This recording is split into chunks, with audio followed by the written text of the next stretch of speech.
থিয় হৈ দিয়ক লগৰে থিয় হৈ মই সব লগতে কৰিম সব লগৰে থিয় হৈ দিয়া ভিডিও মানে কি কৰি আছে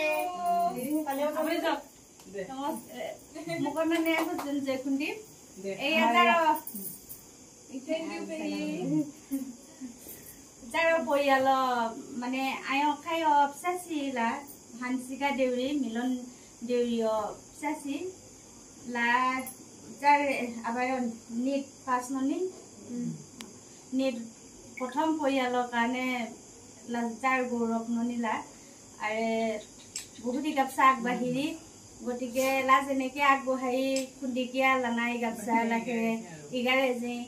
আই লায় বেমাৰ আজাৰ চাই গাপছা জো আশীৰ্বাদ ননি যাতে লাই সপোন সাকসেস হজে আও মই শিবালাজু ডক্টৰ সানা লাই গাপছা খোঁজে 5 বছৰ দিন বেমাৰ আজাৰ চাই গাপছা গুইছানা খোঁজে আৰু প্ৰথম পৰিয়ালৰ লাজে কিয়াৰে গৌৰৱ যায় আৰু বহুত সুখী দিনি লাচা সুখী মানে সঁচাকে হয় তেতিয়া লা সময় যদি যাব মা বাবা ধুমানি মা বেছিছা হয়তো আনন্দ মেমলে দিয়া আমাৰ বিনা অসমীয়া যেতিয়া বনাম